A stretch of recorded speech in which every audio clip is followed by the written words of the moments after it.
Você renuncia a Jesus e adora Maomé? Se você renunciar a Jesus, vocês estão libertos. Senão vocês voltam para a cadeia. E elas permaneceram fiéis. Só que elas voltavam para a cadeia, eram presas, e ali elas sofriam todo tipo de abuso. O que a igreja pode fazer por essas pessoas? Orar.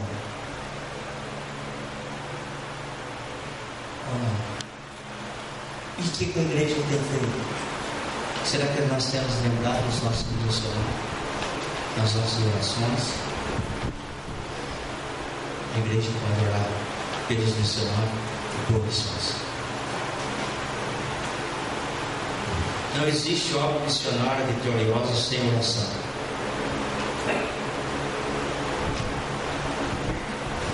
Eu quero dizer uma frase aqui que eu achei interessante.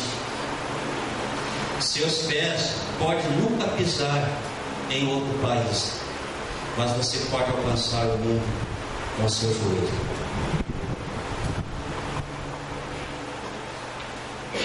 Seus pés podem nunca pisar em outro país, mas você pode alcançar o mundo inteiro com seu joelho. Oração. A igreja precisa orar por missões. Às vezes nós queremos que a igreja cresça. A igreja só vai crescer se ela fizer missões, se ela sair e pregar as palavras. Deixa eu dizer uma coisa para os irmãos aqui, que é uma verdade. Se você duvidar do que eu estou falando, depois pergunte para o seu pastor Márcio. Às vezes nós perdemos muito tempo dentro da igreja resolvendo os conflitos por causa de maturidade de crente, e perdemos esse tempo e deixamos de evangelizar pessoas lá fora.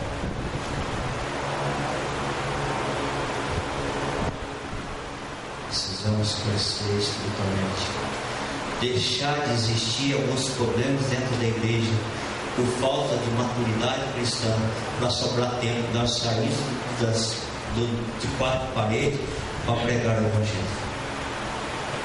Porque às vezes nós estamos muito satisfeitos.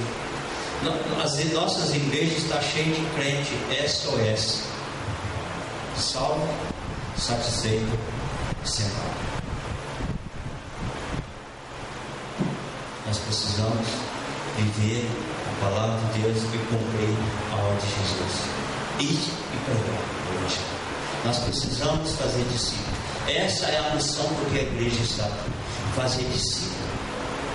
Tirar pessoas que estão morrendo e indo para o inferno com a pregação da palavra de Deus. A igreja precisa pregar a palavra de Deus para que essas pessoas mudam a sua direção.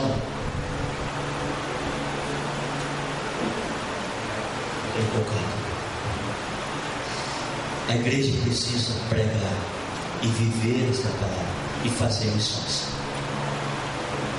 Segunda coisa que eu posso fazer por missões, contribuir. Sustentar missionário resulta em bênção pessoal e na igreja local. Às vezes você fala assim, mas o que eu vou ganhar contribuindo em missões? O que eu vou receber com isso? Faz a sua parte, dê a sua oferta de missões e deixa as bênçãos na responsabilidade de Deus.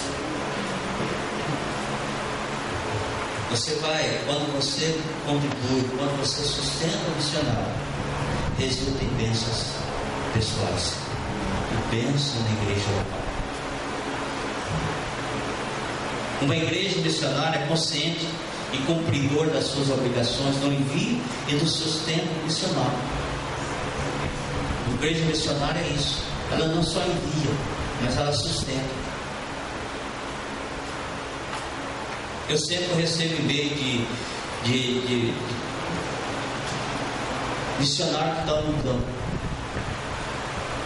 quase que implorando, pedindo socorro, porque estão passando necessidade. A igreja está aqui O pior, irmãos, tem muitas igrejas abrindo caderneta de poupança em vez de investir na obra de Deus. Não sei para que vai sobrar esse dinheiro. Mas tem gente fazendo isso. Não sei para quem vai ficar, mas está fazendo isso. E missionário no campo padecendo, sofrendo. Tem missionário voltando para casa, desistindo do chamado, pagando o preço por não obedecer o chamado de Deus, por negligência da igreja. Sabe disso? Tem missionário voltando do campo e desistindo do ministério porque não tem sustento, porque a igreja está sendo negligente com ele. Isso é triste. Nós queremos ver a igreja crescer, mas a igreja não quer trabalhar, não quer investir no reino. Contribuir com missões é privilégio, é honroso, é gratificante, resulta em bênção. Eu quero ler dois textos, dois versículos que estão lá em Filipenses 4. Paulo dizendo para aqueles irmãos lá, o que Paulo está dizendo para aqueles irmãos? Que bom se a igreja de hoje fosse como aquela igreja. Filipenses 4.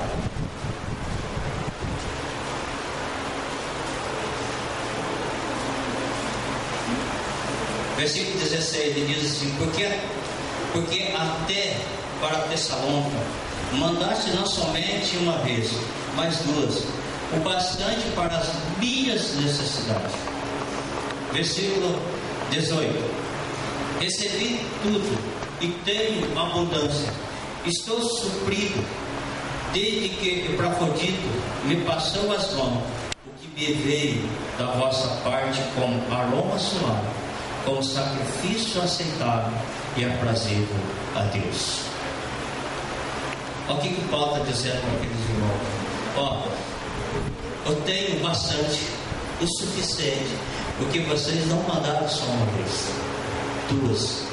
Eu tenho abundância, porque vocês foram fiéis para comigo e mandaram.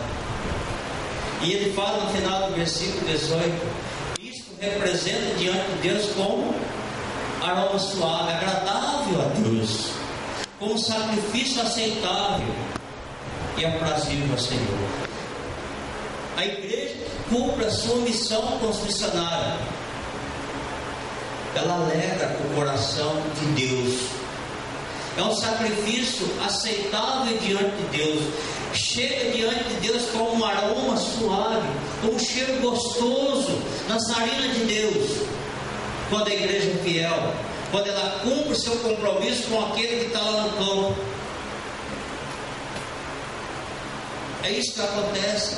E se isso lhe dá prazer no coração de Deus, quando você contribui com a missão, será que Deus não vai ser fiel o suficiente para recompensar você? É lógico que vai. Por isso que eu posso afirmar que quando você contribui com missões, resulta em bênção sobre a sua vida. Deus não é infiel para fazer isso que você contribuir, Ele não te retribuir. Ele retribui.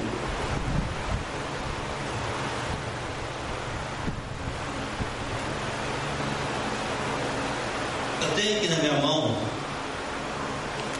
uma foto de uma missionária.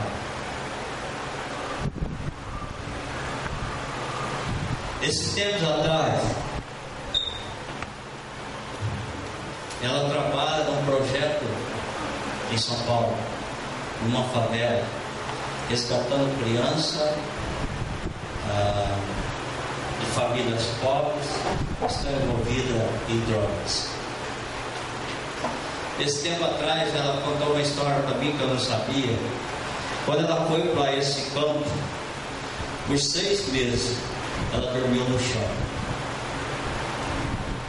porque ela não tinha dinheiro para comprar uma cama.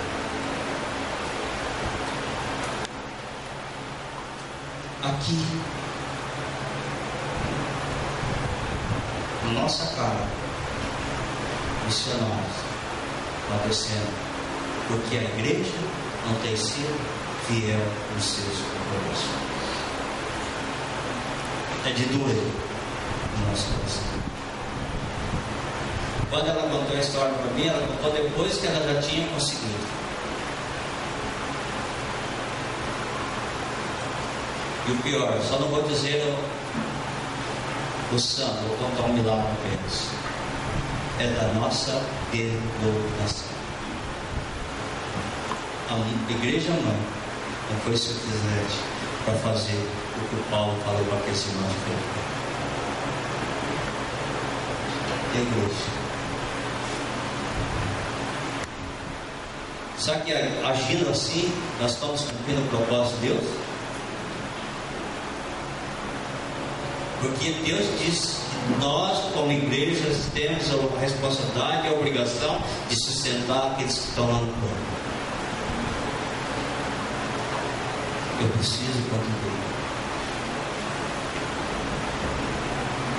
A devoção de coração é medida pela liberalidade do bolso.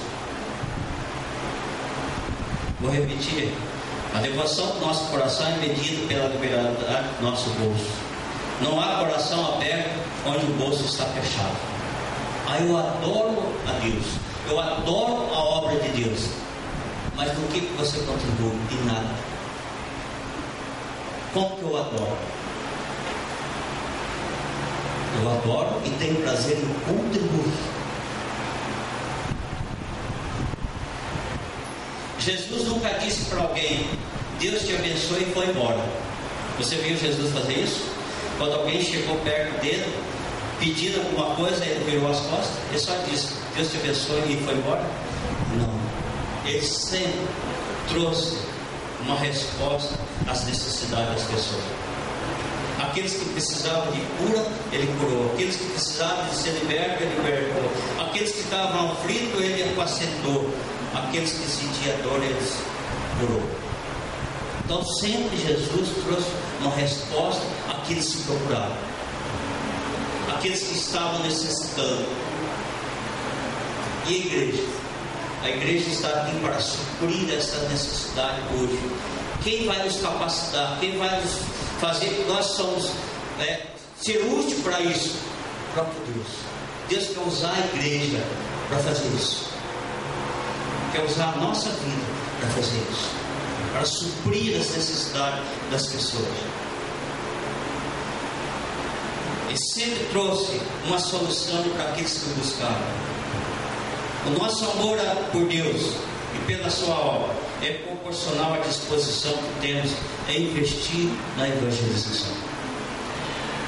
O meu amor a Deus e a sua obra é proporcional à disposição que eu tenho para investir na evangelização, de contribuir para a evangelização, contribuir para que as pessoas sejam alcançadas.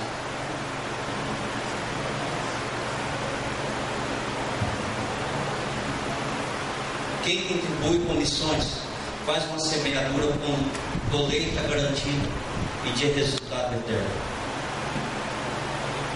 É interessante que quando você contribui com missões, você não está investindo aqui.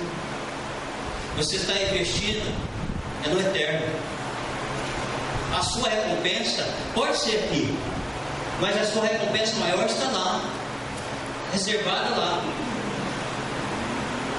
E a maior recompensa que nós temos é a certeza da salvação que temos em Cristo Jesus. A certeza de nós estarmos, como cantamos aqui, libertos. Eu tenho essa alegria, mas eu posso contribuir para que outros também possam sentir e ter essa mesma alegria. Quando o sustento missionário do campo, estamos segurando a corda para aqueles que descem para resgatar vida onde jamais poderia chegar. Quando você contribui com missões, é você na ponta da corda. O missionário de lá é você de cá sustentando. Porque você não pode ir Mas você pode contribuir e facilitar que ele vá. Mas você precisa, a igreja precisa ficar do outro lado, segurando a ponta da corda, para que ele vá e pregue o Evangelho e que pessoas sejam libertas. Agora você imagina, ele vai e você solta a ponta da corda aqui, o que pode acontecer? E muitas vezes a igreja está fazendo isso, manda um missionário. Quando ele chega lá no campo, a igreja vira as costas para ele. E ele fica lá sozinho, sem saber o que fazer. Irmãos, já aconteceu, já ouvi história de missionário ir para o campo. Quando ele estava lá, a igreja deixou de contribuir o sustento dele. Ele ficou numa situação que ele não tinha como voltar para casa, voltar para o seu país. Ele não tinha dinheiro para comprar passagem para voltar para casa. Já ouvi história dessa natureza. Como que Deus vai usar uma igreja que age dessa forma com seus filhos, com aquele que a própria igreja enviou, por falta da fidelidade da própria igreja?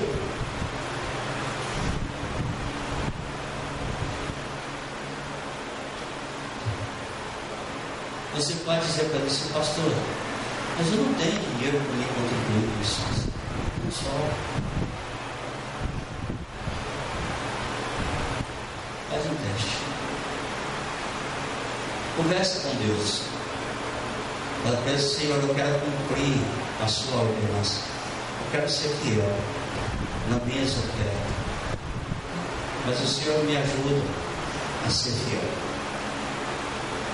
Ou às vezes nós podemos deixar de comprar muitas coisas que nós não precisamos comprar. Investir em missões. O primeiro passo que nós precisamos dar na nossa contribuição para missões, sabe aonde que nós temos que dar?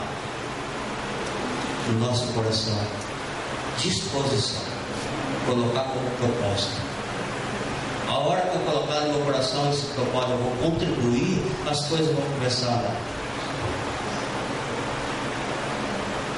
A maior dificuldade está aqui, ó, no meu coração. Eu não tenho condição porque o meu coração está fechado para missões, para aqueles que estão lá no campo. Eu conheço uma outra missionária, a Suzy. Ela teve por 3 anos na Índia. Você sabe quantos deuses tem na Índia? Você imagina?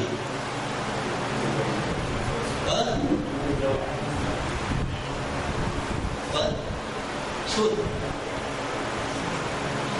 35 milhões de deuses tem na Índia. 35. Ela ficou lá 3 anos pregando a palavra de Deus. E ela veio ao Brasil. Eu trouxe ela da igreja, porque a nossa igreja ajudava no sustento dela. E ela trouxe algumas fotos para mostrar para a gente. É chocante, irmãos, saber que tem pessoas com a ignorância tamanha e que nós temos a verdade de Deus e estamos aqui sentados. Eu vou contar uma história que ela trouxe, que marcou muito. Ela trouxe um homem que ele fincou no seu braço uma espada desse tamanho. Ele atravessou o braço dele e ele foi fotografado com o braço assim. Eu vou pôr uma foto. Aquilo, você olhava, era um vergão vermelho infeccionado. E ele raspava o corpo inteiro porque ele disse que estava incorporado nele o Deus do macaco. E ele precisava ficar com a fisionomia do macaco. E ele fazia aquilo porque ele entendia também que ele tinha que maltratar a carne para elevar o espírito. Essa é a realidade lá. Mas o que eu posso fazer, pastor, se eu estou aqui em